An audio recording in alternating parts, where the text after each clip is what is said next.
Oh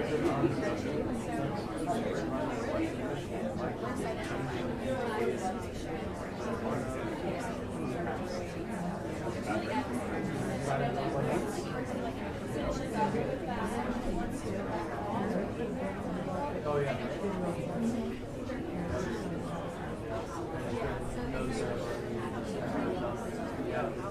They have this type of interest.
So they put me in the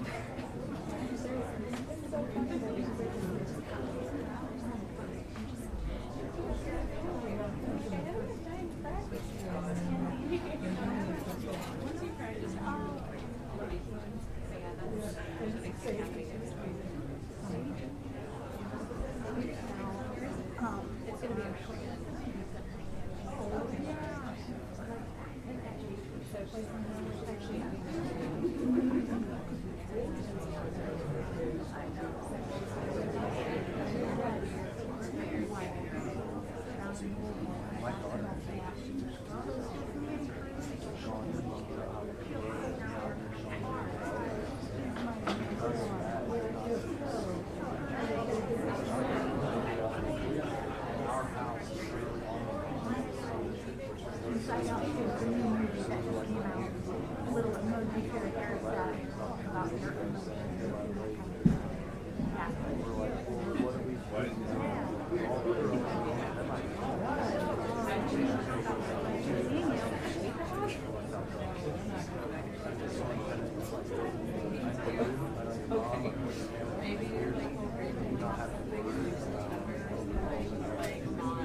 So it's so hard to get one to wise from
work schedule because he's looking into being used.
Stop right here in the fiction section. Should we sit at those chairs at the far? They want to start with those chairs. All right.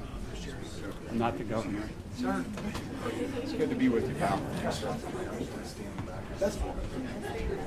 Not clogging up your What's that? stand behind, in front of the chairs. That's fine.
Afternoon, everybody.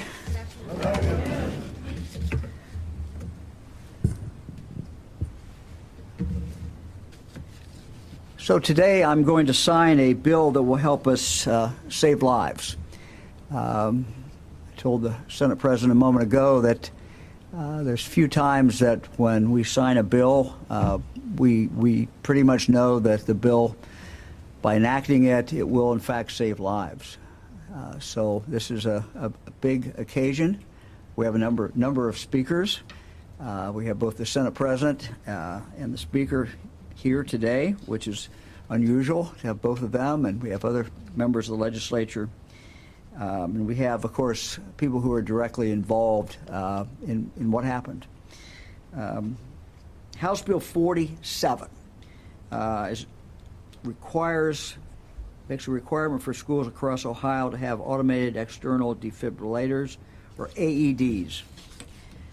Before, it was a recommendation that schools and other sports facilities should have these.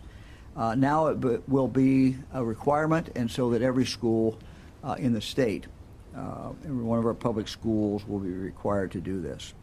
I want to thank the bill sponsors, Representative Richard Brown and Adam Byrd, we'll hear from in a moment. I want to thank them for introducing this very important piece of legislation. I also want to thank the other co-sponsors and a very long list of supporters of the bill, some of whom you will hear from today. It's impossible, I think, to really overstate the importance of AEDs. They're easy to use during a sudden cardiac emergency, but they can only be used if they're there and if they're available. They analyze the heart's rhythm, and if needed, they deliver an electrical shock to help the heart reestablish an effective rhythm. The statistics clearly tell the story of how very, very important it is to have these devices available. According to the CDC, more than 356,000 out-of-hospital cardiac arrests occur each year in the United States. An estimated 70 to 90% of these people tragically die before reaching the hospital. The American Heart Association reports that 9 out of 10 cardiac arrest victims will live if they receive a shock from an AED in the first minute after the incident.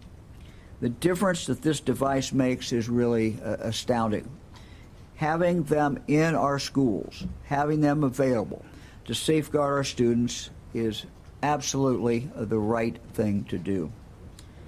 Our student athletes are generally very, very healthy. And these kinds of events are extremely rare, but we do know that they occur. According to the National Institute of Health, sudden cardiac arrest is the #1 killer of student athletes in America. In just a few minutes, you'll hear from Kanan Dickman, a student here at Worthington Kilburn, who knows about the realities of sudden cardiac arrest and also about the life-saving potential of AEDs. We're joined as well by other guests today with close personal ties to this cause. They will present stories of loss. They will present stories of miracles and second chances. All these stories are certainly emotional, they're compelling, and they speak to exactly why this life-saving legislation is so very critical. This bill actually goes beyond simply requiring AEDs in schools. It will also require the Ohio Department of Health to develop a model emergency action plan for the use of these AEDs. And schools will be required to adopt and practice that plan. The bill requires each school to train teachers, administrators, coaches, athletic trainers, and anyone else supervising student athletes on how and when to use AEDs. And of course, young athletes often compete at other venues besides their own school. So the bill also requires AEDs to be placed at municipalities, owned or operated sports and recreation locations wherever they are. It also requires both schools and sports and youth sports organizations to hold informational meetings each sports season regarding the symptoms and the warning signs of sudden cardiac arrest for young athletes of all ages. As I referenced earlier, one young man who can tell the story of the importance of AEDs is Kanan Dickman. He will be a sophomore here at Worthington Kilburn this coming fall. Last summer, he was participating in soccer practice here at Kilburn when the unthinkable happened. He experienced a sudden cardiac event and he collapsed on the track. Fortunately, Kanan's coach, John Sprunger, jumped into action almost instantly, and Kanan's story has a happy ending. We're pleased that Kanan and his mother, Pam, are here with us today to tell you their story and to tell it to you firsthand. So let me now invite them to do just that.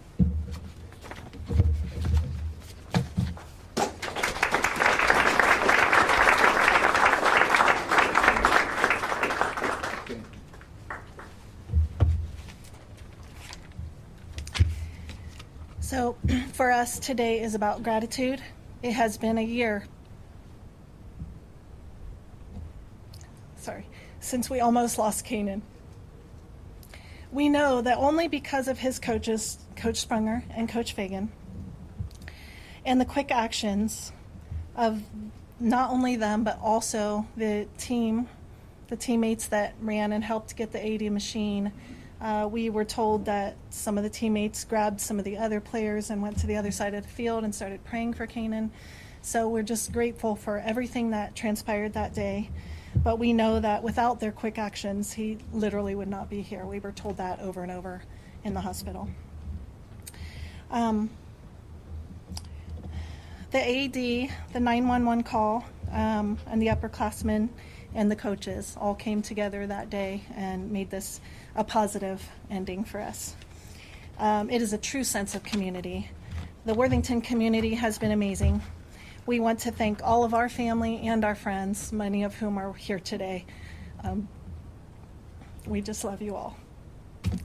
We want to thank Kilburn High School for having the AED and the training set in place before July 7th of last year, and for allowing us to use this great school as a sounding board for raising awareness and for helping to eventually get this bill passed and in play.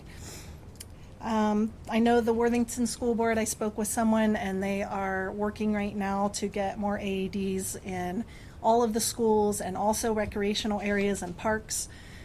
So we thank them for that. it not only affects our students, but staff, faculty, any observers coming to the sporting events, or not even just sporting events, but any event in any school. There's just so many people there at any given time. So it is going to help us all. It's a win today for everyone.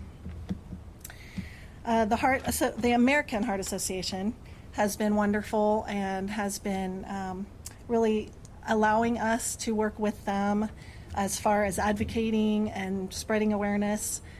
We were very honored to go to Washington, D.C. and advocate there as well, and all basically leading into a bill like is getting signed today. We're very excited, and it's wonderful to see the process come to fruition. We want to thank American Heart Association for all their tireless efforts, because they've been working on this for years. So we appreciate you very much. And we want to give a very, very special thank you to Governor DeWine today and his staff and everyone involved in helping to bring this to light, realizing the priority of it, and for passing House Bill 47.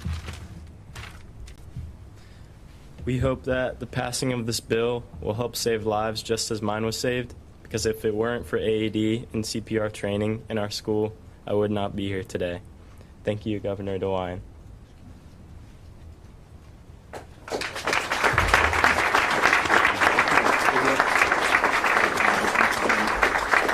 Wow. Yeah, what a story.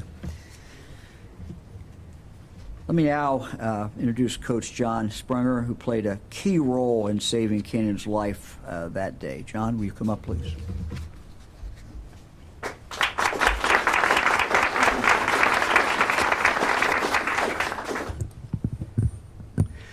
Hello, my name is John Sprunger, and I am a social studies teacher here at Kilbourne and also the head soccer coach.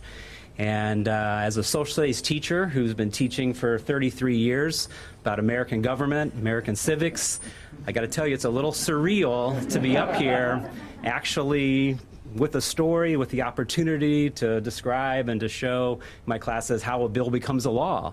And for this to take place here at Kilbourne at my school is really an honor. So I appreciate the fact that you chose to be here and were able to carry this out. This is really an amazing teacher experience for me. From a soccer coaching standpoint, as I look at what happened here, we have a good story to tell. And I think the fact that we are here and that you are here is kind of the joyous end result of what House Bill 47, soon to be our state law, has really set us all up for success here. As I go through some thank yous, I thank Richard Brown and Adam Bird as the co-sponsors for this bill to identify a problem that can be fixed, and to champion this cause and to stick with it, and to work with many of us who are here that have been trying to get something like this passed. We thank you for your dedication and the time it took to make this come to fruition. It's fantastic.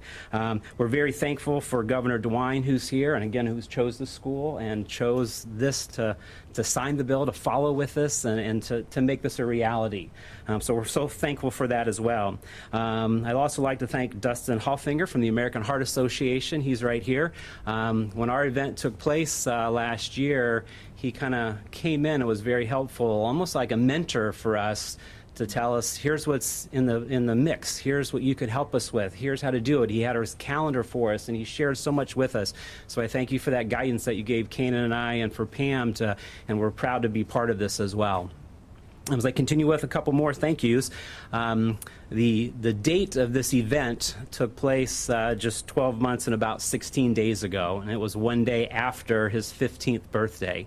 And that was a date that changed the lives of Kanan and I greatly. And both of us, as well as Kanan's parents, we see life a little differently now. And we're blessed, we understand that, and we're very, very thankful. And a few other thank yous that I want to pass along here that I think are very important here.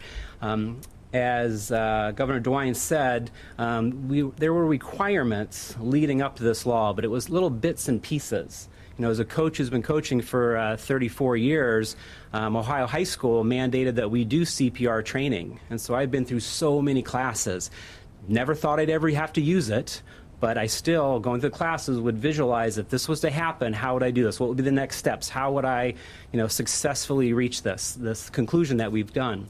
And that was just one step. And then later on, we have Lindsay's Law, and Lindsay's here as well. And we were then taught about sudden cardiac arrest, identifying the symptoms and knowing exactly what to do. And then I go to our school board with Trent Bowers and Randy Banks, who took the recommendations to follow up and have actually AEDs on our premise. It wasn't required, but they saw that as being something that was important. And then even more locally, Eric Thomas and Jeff Todd, my principal and athletic director, put through the emergency plan of action. And as I go through the Ohio High School coaching training, and then I go through the Lindsay's Law training, and I go through the emergency action plan, when our event happened last year on July 7th, I never thought I'd have to use it, but everything just came naturally. Everything just went the way it was supposed to, the way it was laid out. And our outcome is joyous. It's amazing.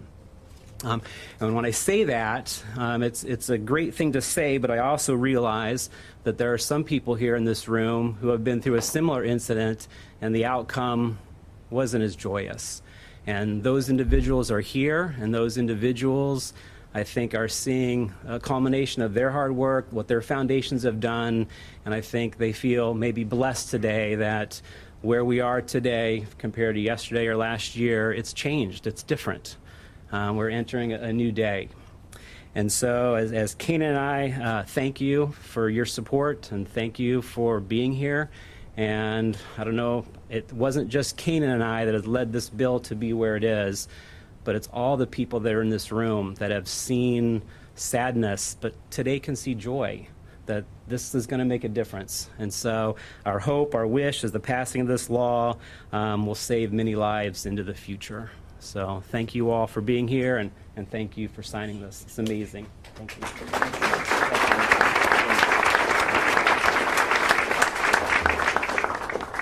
Coach, thank you. Thank you very, very much. This bill is the result of the work of a lot of different people. Let me now ask Ohio House. Let me now ask Speaker Stevens to come up, and then he'll be followed by Senate President Matt Huffman. Speaker.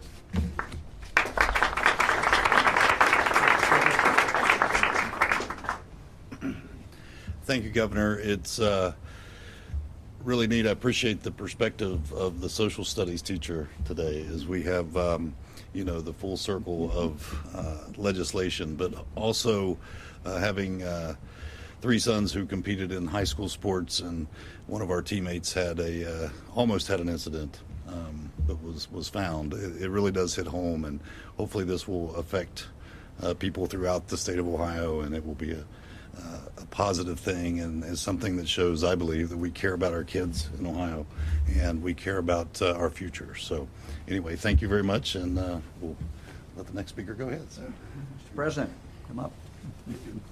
Thanks very much, Governor. Thank you. Thanks, Speaker. And it's wonderful to be here. What a great community here at this school. And the stories are certainly compelling. We know that this is not, unfortunately, an isolated incident. It happens throughout the United States, indeed throughout the world. So it is important to know, because it's great to see the civics teacher here, government major, University of Notre Dame, so that these things don't just happen in a vacuum. These two representatives, so I hope we'll get a chance to talk about their journey and how this came together. And then, of course, with the help of the Speaker and the Senate, and the Senate Health Committee, which is actually chaired by my cousin, Senator Steve Huffman. He's probably wondering why he's not up here speaking. But, these are all things we do a lot of work. And there's obviously the staff at the legislature that does all of this. But it really comes down to the sponsors of the bill, who work it through their own house, bring it to the other chamber. So I want to congratulate them and the Speaker, and of course the Governor, for having this, and thanks for including me today. Thanks, Governor. Well, now very appropriate to have our sponsors come up who led this through the House. State Representative Adam Byrd, Richard Brown sponsored this very, very important bill. And again, I want to thank them for taking this action and for getting it through the legislature. Gentlemen.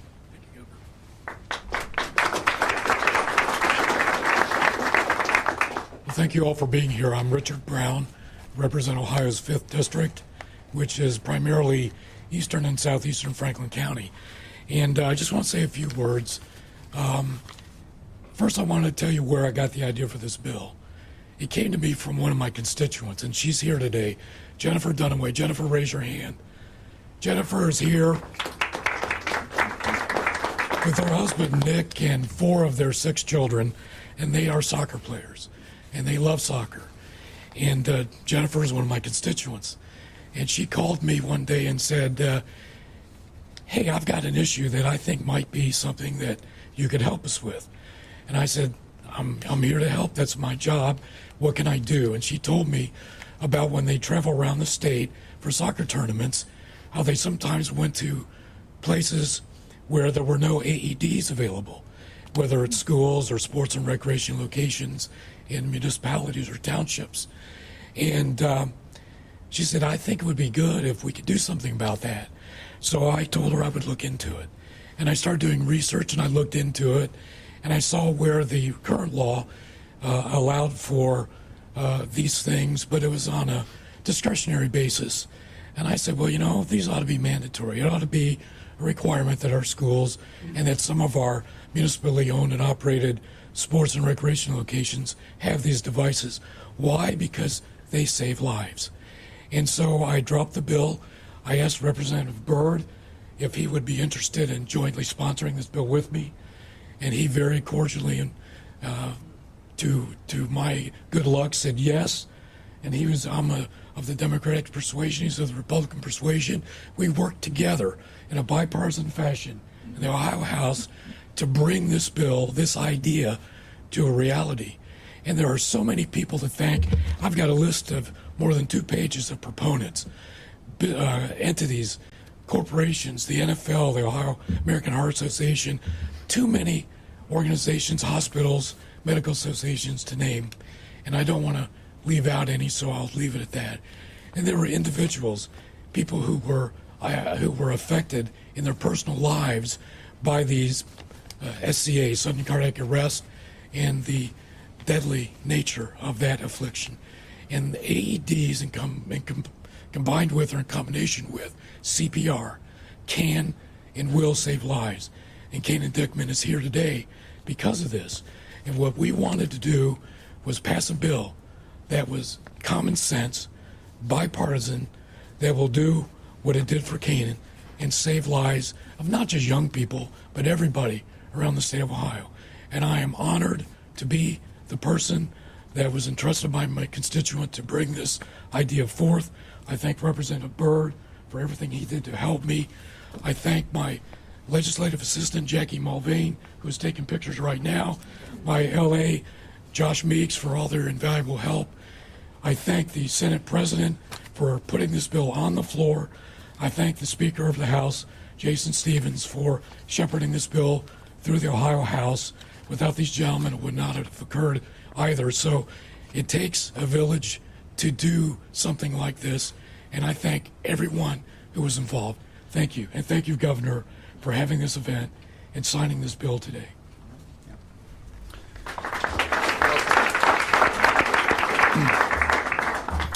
A couple years ago on a Monday night, my family stood riveted as we watched Monday Night Football and watched the life of Damar Hamlin stand in the balance and his life be saved by an AED.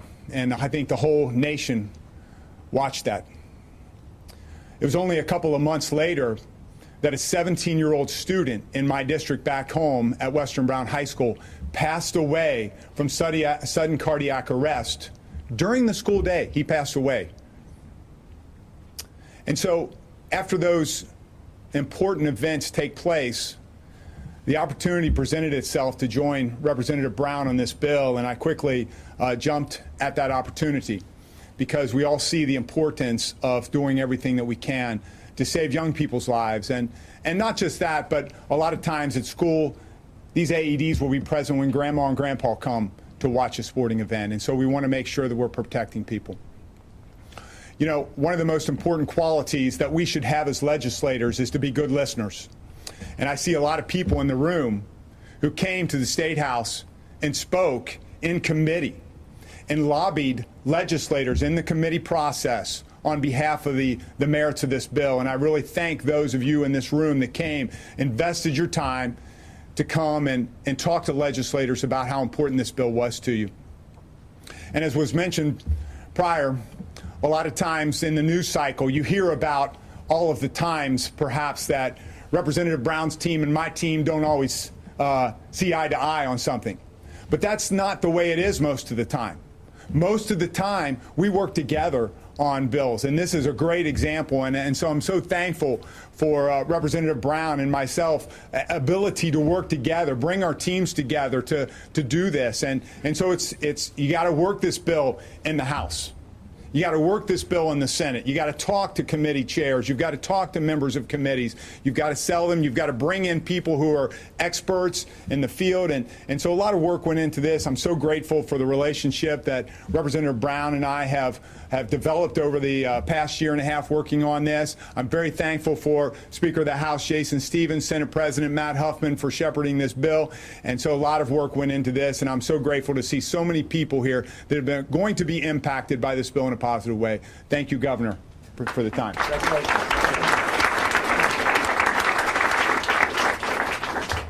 Well, I think we all do remember the night that DeMar Hamlin had a cardiac emergency on the field in Cincinnati, January 2nd, 2023.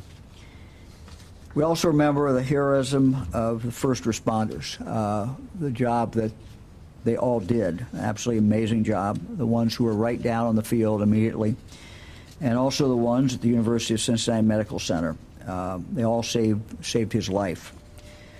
DeMar was not able to be here today because, of course, of training camp, but he did write a letter of support. And to read it, I'd like to invite Paul Sparling to the podium. He's the former head athletic trainer for the Cincinnati Bengals, and he was there on that fateful night. Paul?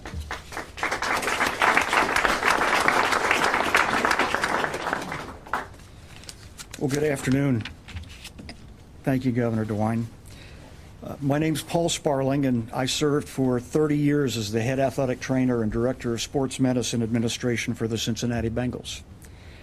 I was on the field at Paycor Stadium the night that DeMar suffered his cardiac arrest, alongside the emergency medical team that we'd assembled for emergencies in the event they would ever occur on the field. I'm honored to be here representing the Smart Heart Sports Coalition, which is made up of major sports leagues and leading health advocacy groups across the country. With DeMar Hamlin's injury and recovery as an inspiration, the NFL led the launch of the coalition in 2023 to drive awareness and adoption of policies that are proven to prevent fatalities from sudden cardiac arrest. And with Ohio now soon to be implementing these measures today, I'm pleased to read a statement from DeMar, who, as you said, is a little tied up with training camp right now. So this is a letter from DeMar Hamlin. While I could not join you in person, I write to congratulate and commend everyone who is gathered this afternoon at Worthington Kilbourne High School. Today's bill signing is a testament to leadership and teamwork, and I thank and applaud Governor DeWine, the leaders of the Ohio legislation, the bill sponsors, as well as the many Smart Sports Heart Coalition team members who came together to move this life-saving legislation forward. Again, from DeMar. As you know, I experienced my own sudden cardiac arrest on January 2nd, 2023, similar to the one that took place right here last summer. On the night of my emergency, the athletic training and medical staff on the sidelines followed an emergency action plan, performed CPR, and immediately used an AED. as my experience illustrated, the readiness and response of those at or near the scene of a cardiac emergency can save someone's life. It did mine. Because of what I've experienced, I'm working to make sure kids across the country have the same access to life-saving care that I did and when they might need it. And I will add this as well. It's not just the kids. It's the coaches, the parents, the grandparents, the fans. Anyone within close proximity of an AED can have a second chance when it's implemented properly. The bill that the governor signs today will do just that. It will help protect kids by making AEDs readily accessible on school grounds, as well as municipal and recreation locations where organized sporting events occur. It also, and this is important, requires emergency action plans to be adopted at these sites and for the staff to be trained in using AEDs, which complements Ohio's existing requirements that coaches be certified in CPR. These are common sense, practical measures that provide the tools and the know-how necessary to turn bystanders into lifesavers. And in the words of DeMar, I call that ability to save someone in need a superpower. I'll always consider Ohio my second home and where I got a second chance at life. I'm delighted that this new law makes the places where young people learn, play, and compete safer, more resilient, and better prepared to respond to a cardiac emergency. This is a big victory for the young people and all the people throughout Ohio. And DeMar is delighted to join us in this team win. Again, on behalf of the Cincinnati Bengals, the National Football League, I too congratulate everyone who was a part of this.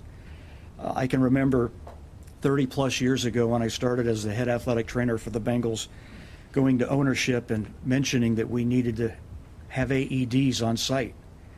And I had some people look at me like, what? Well, now look where we're at. We've come a long, long way. It's not just having the AEDs.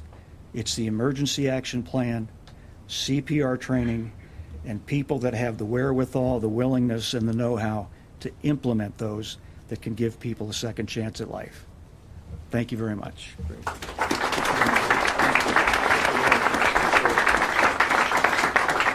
We're also honored to be joined today by Nicole Ward.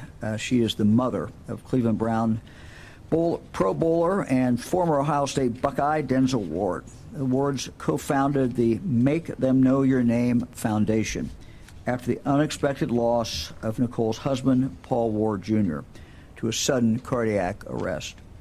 In the years since then, she and Denzel have worked to spread awareness about heart health and the importance of AEDs in Cleveland and in beyond.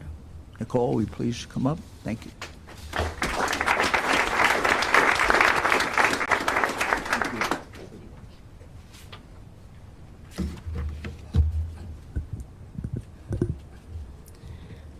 Greetings and good afternoon, ladies, gentlemen, distinguished guests, senators, council, and our state governor, Mike DeWine.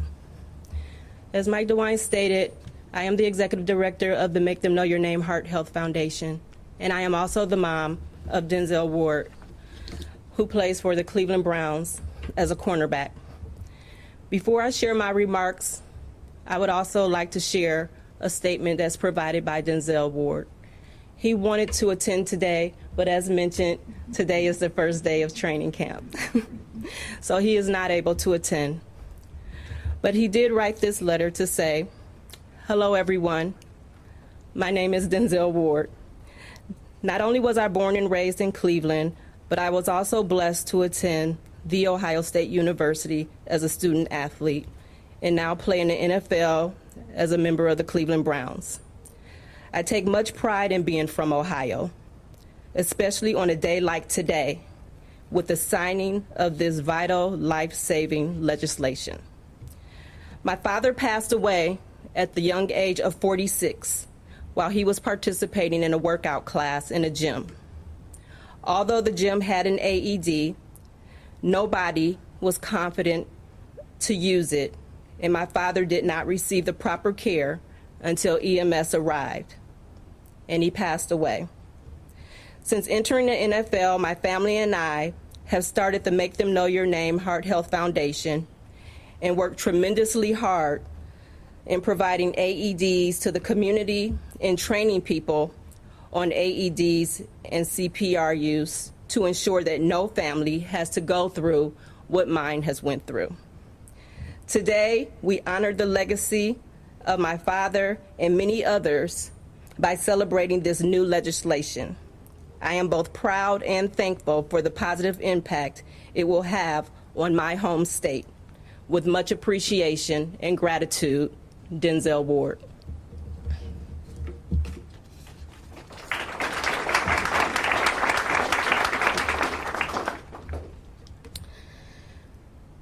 It is a great honor and yet a humbling experience to stand before you today on this significant occasion, the signing and enactment of House Bill 47. While I know we all share the excitement of this moment, it is impossible to ignore the devastating pain that has affected countless families, including my own. Children have lost their parents, brothers and sisters have lost their siblings, friends have lost their confidants, parents have lost their sons and daughters, husbands have lost their wives, and like me, wives have lost their husbands. In a blink of a moment, suddenly, to this heartbreaking epidemic known as sudden cardiac arrest. You see, when we speak of loss, it's often reduced to words like loss of mom, dad, friend, husband, or wife. And not that those words do not have significance, but the reality is it's so much deeper than that. For me, my husband was not just a spouse. He was my best friend, my high school sweetheart, my confidant, the father of my children, my partner in everything. We built a life together, shared dreams, faced challenges, and we laughed through it all. All of that was taken away suddenly on what seemed like a normal, ordinary day. That day was Monday, May 2nd, 2016. It was a day when normalcy as I knew it, again, I should say as we knew it, had changed forever. This is my story. On May 2nd, 2016, my husband went to work. He left like he would on any Monday. We talked that morning, and he said that he would talk to me soon. When he got to work and the day was over, he called me like he normally would. And when he called me, he was calling to ask if I would join him in participating in a spin class that we had attended together several times before. On this particular day, I had told him that I was not going to join him. And this was the first time that I had shared that or told him that I was not going to join him. The reason being is that my son, Denzel Ward, he had just come home for spring break from The Ohio State University. And also, I had participated in a step challenge and had worked on getting 10,000 steps. And I thought it was a perfect excuse for me not to go. So I told him that I'm going to stay back, spend some time with Denzel, and cook dinner, but call me when you're done with the class. And he told me that he would do so. So like I said, I had attended the class with him previously, so I knew the class was from 6 p.m. until 7 p.m. My phone rang around 7:20, and it was a call from his phone. So I was surprised. I picked up the phone and immediately asked, "Hey, is everything okay?" Only to hear the voice on the other end of the line of a woman screaming frantically saying that your husband has fallen off the bike. Your husband has fallen off the bike. I did not know what that meant at that time other than what she had shared, that he had fallen off the bike. But she told me that he needed to get to emergency and asked me which emergency room should that be. We decided it should be the closest one.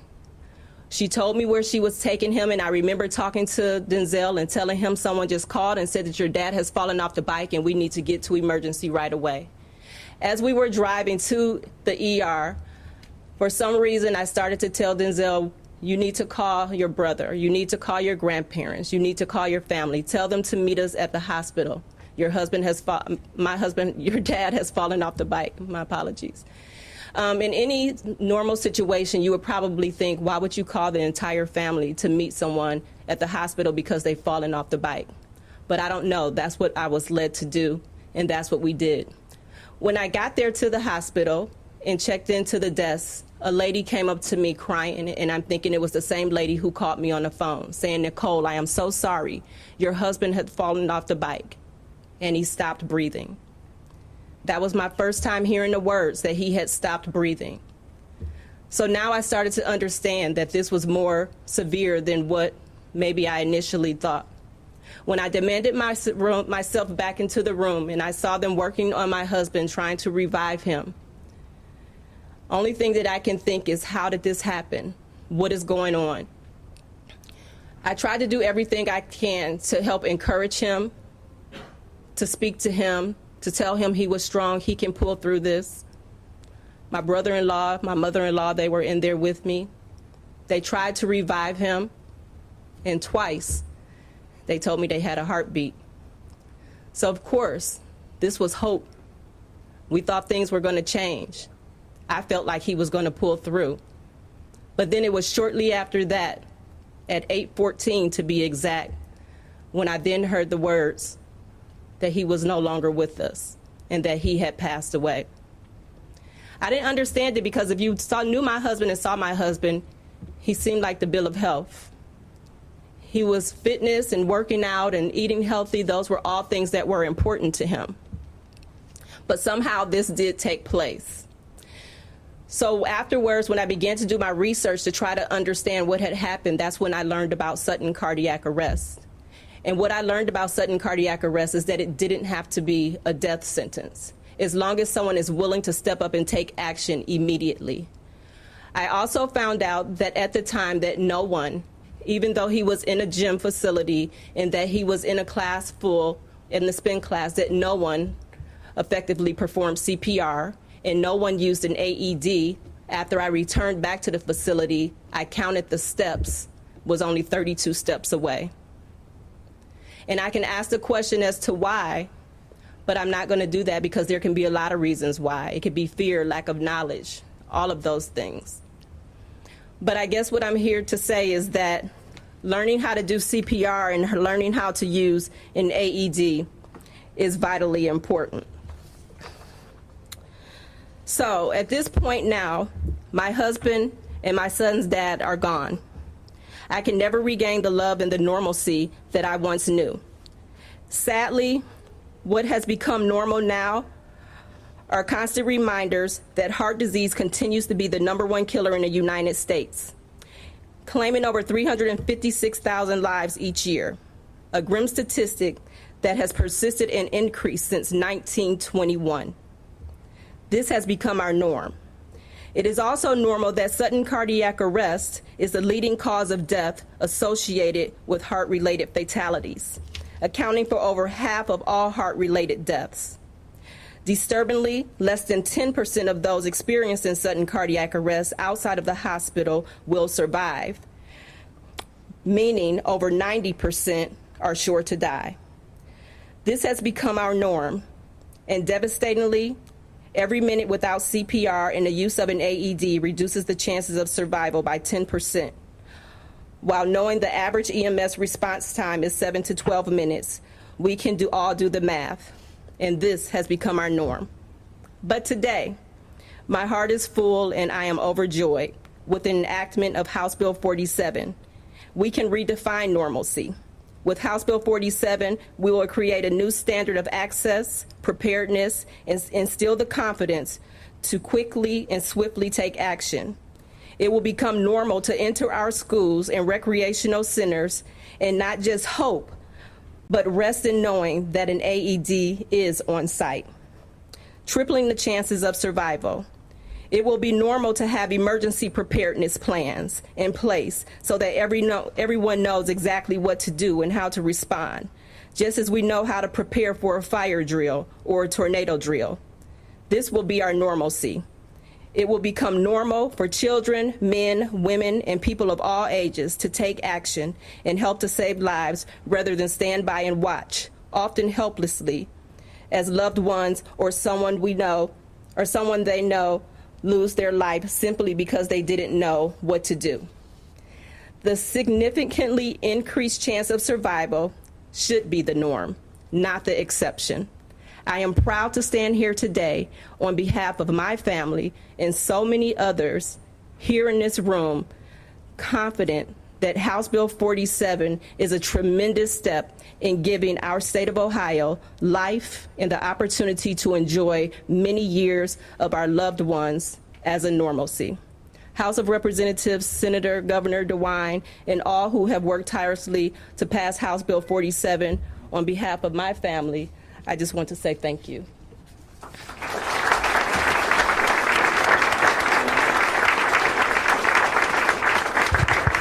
Nicole, thank you very much for your comments and for everyone's comments. We hope that comments that we heard today, this press conference, this public signing of the bill, will inspire people across Ohio and across the country who are not required to do anything by this bill to take this up and to make sure that people are trained.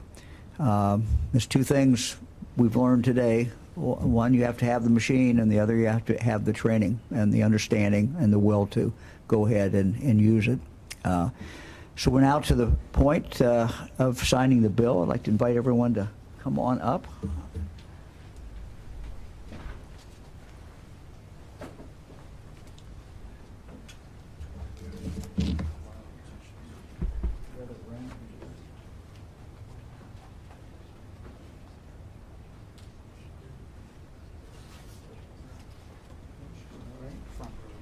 So those of you who have not been to a bill signing, you may wonder why we have all these pens here. So we have all these pens here because there are a lot of people that really worked hard on this bill, and we want each one of them to have a bill. And one of the things that I try to do is to make sure that every one of the pens actually was involved in signing the bill.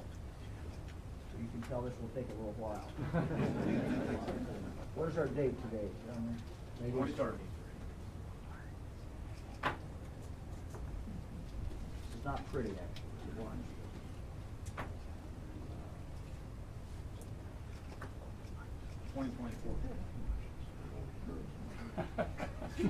Thanks.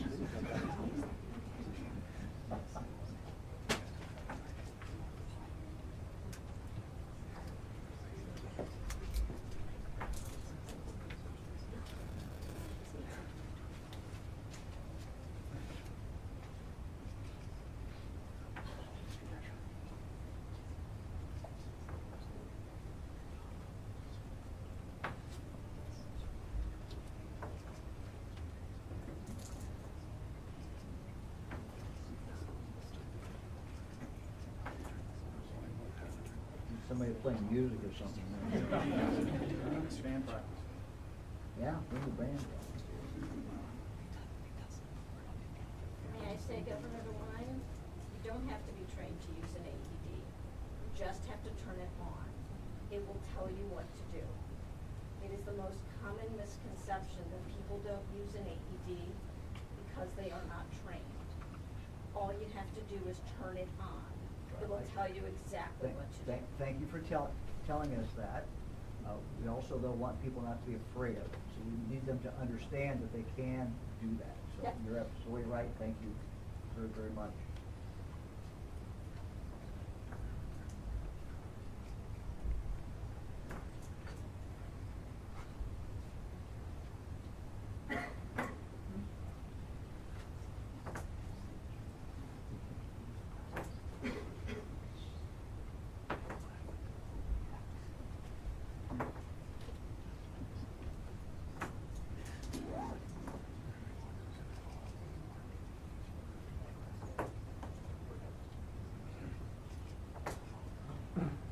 handwriting is not very good anyway. Not helping.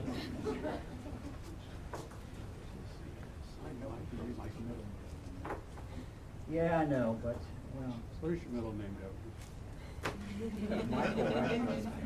Oh, what's your first name? Richard. Richard Michael DeWine, I I didn't know know. when someone calls me on the phone and asks for Richard, I know we have a problem. I know they're not a close friend.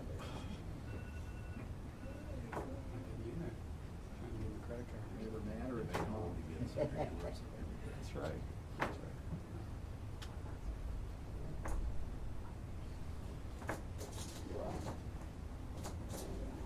All right, we're getting there.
All right, there we go.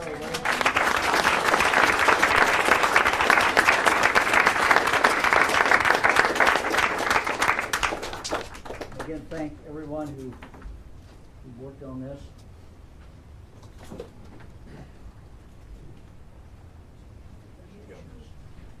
Thank you, Governor.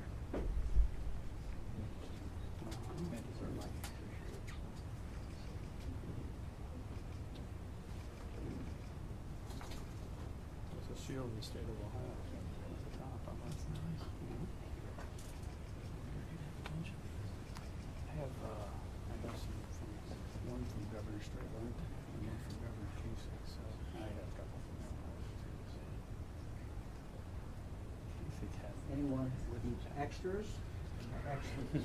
All we need to do is pull two back, and we got the rest of it.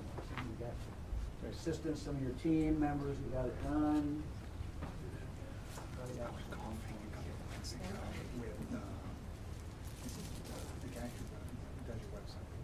are going to take some questions, maybe.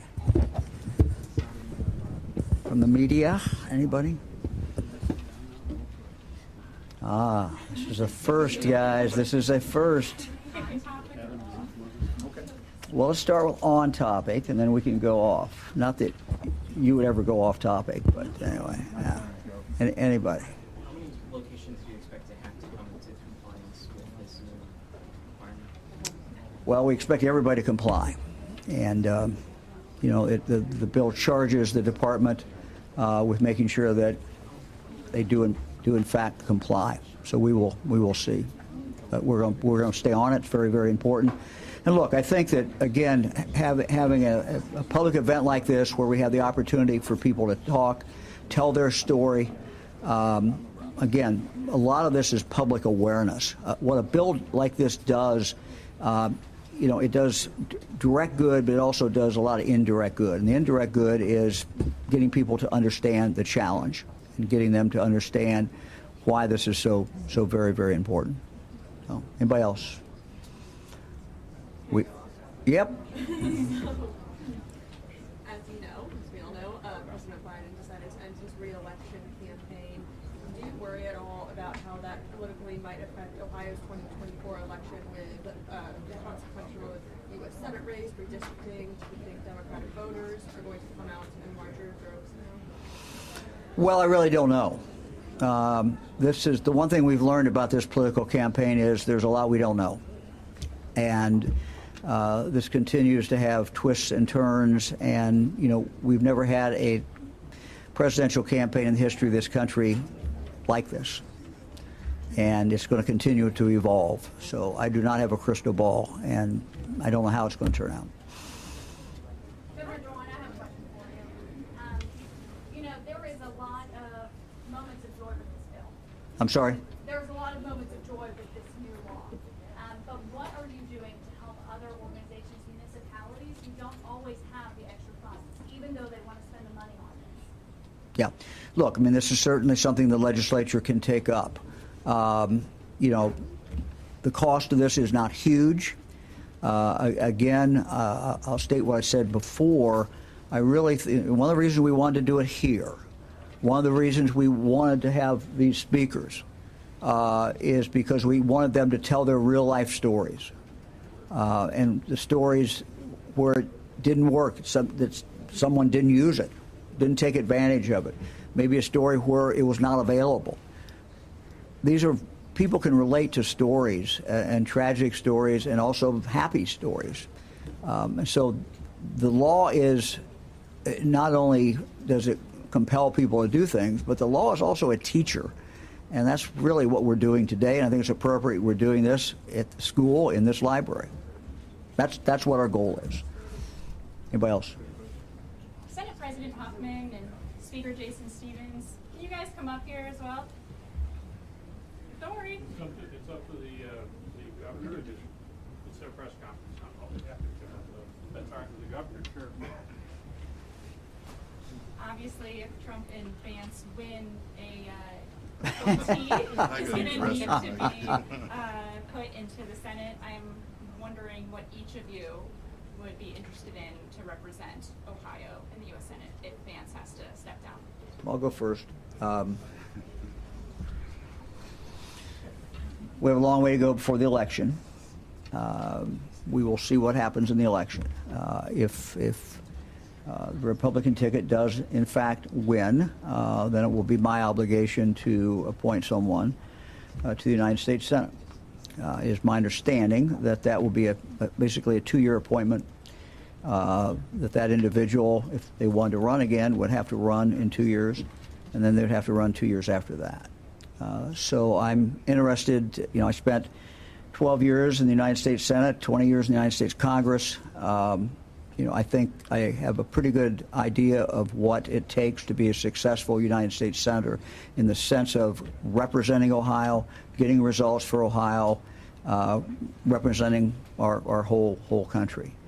So, you know, I will look for someone who's a hard worker. I'll look for someone who wants to get things done every day, and will stay focused on it. It's a tough job. It's not an easy job. We also have to have someone who will be able to stay there a while. The Senate is still an institution of seniority. The good thing about the Senate is, from the day you walk in, you can be effective. There's only 100 people. You can be effective, but you can become more and more effective the longer that you stay there. So I will look for someone who can stay there, which means they have to be able to win first a primary, and they have to be then able to win a general election. So all of those things are things that certainly I will be looking for. And I know you previously endorsed State Senator Matt Dolan. Is he someone on your list? I was asked the question at the convention, and what I said at that time was, I don't have a short list, and I don't have a long list even yet. So there are some people who've expressed an interest, and there are other people who've expressed an interest in who I do appoint. So that is a continuing process. But look, we're in an election cycle. We need to get this election over with. We got a long ways to go before we cross that bridge. So. You know, I think the governor described the political situation. Anytime there is a political potential vacancy, there's always a lot of speculation. But I don't think it's helps to get the cart before the horse, if you will. I think I appreciate the governor's comments. I think we are focused on the presidential election and House and Senate elections here in the next few months. So we will see how those work out. As you can see, things change rather quickly in the world of politics. So, it can happen quickly. So we'll see what happens. So. Thanks, Speaker. All three of us, by the Constitution and statutes, have a whole variety of appointments that we make because of the Constitution and the Senate. In many of the governor's appointments require a confirmation by the Senate, as much the same as the United States Senate and presidential appointments. But there are appointments that do not require Senate approval. There are appointments that the Speaker makes that don't require Senate approval or the governor. And the same thing for, I didn't realize when I took this job, the hundreds of appointments, and I think the Speaker has to do the same thing that we make to a whole variety of boards and things like that. Having said all of that, there are some times when the governor would suggest a particular person who would do a good job because the Senate has to confirm that person, and we would talk beforehand. But when it's not, I would say that's really none of my business, other than any more than any other Ohioan. And same thing with Speaker appointments and Senate appointments. We don't have to check with each other. If the governor asks, if it all happens, as it may, and if the governor asks my opinion, I'll give it to him. That will be confidential. That's why people ask questions in confidence so they don't go out and blab it all over to everybody. No offense intended, of course. So if the governor asks, I'll give him my opinion if the time comes. We have time for one more question.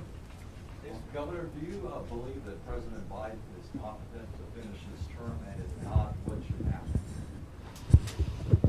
Look, there's procedures that are set up if people close to him do not feel that he is. That is what the Constitution now provides, and there's a procedure for that. Look, we all have seen what we have seen on TV. I'm not sure I know any more than anybody else does. I did see the president, I guess, about 3 weeks ago, and in the brief time that he was talking to me and talking to my family that was actually out in Washington and touring the White House, he seemed fine. But that was a brief, we were 10 minutes. So I'm not calling on him to resign. He made a decision about this campaign. But. He's going to take my follow-up. Okay. So you're not planning on appointing yourself to the Senate? Well, I thought that would be a good rumor we could start. And I was going to have fun with you guys and let you chase that for a few days, but no. I value my 57-year marriage, and I don't think Fran would be too happy about that. So, Thank you, everybody. Anybody else? The redistricting amendment. Any plans, or will you consider appearing with former President Donald Trump and VP nominee J.D. Vance, in the next several months before November? Do I plan on sharing what? Appearing with them. Oh, appearing with. I'm sorry, I didn't hear you. I have no idea. I mean, the president is, by everything we know, he carried Ohio by 8 points. He carried Ohio the second time by 8 points. There's no indication that he is not going to carry Ohio, at least by that again. I don't look at Ohio as a battleground for the presidency. I don't think he's going to be here a lot. Where I do see a battleground is the race for the United States Senate. And Ohio may well determine which party controls the United States Senate. And so, my focus, I was at an event yesterday for Bernie Moreno. I will continue to kind of put my focus on that particular race, as well as the Supreme Court races. as well as any legislative race that someone wants me to get involved in. Can you talk a little bit about the need to tone down the rhetoric? I don't think we've had a chance to talk with you about that. Senator Lang yesterday called for, he hinted at Civil War comments and stuff like that. Look, I mean, I read about that comments. I think he was. It's very good that he withdrew those, apologized for those. That was the appropriate thing to do. That's not the type of language we need. I've seen this in presidential campaigns. Some of the warm-up acts sometimes were problematic. So. The redistricting amendment, just to the 2024 elections. I'm sorry? The redistricting amendment, we're finding out today whether or not it's going to be on the ballot in November. Yeah, I'll have something to say shortly about that, but not today. Coming. Thank you all very much. Thanks, everybody.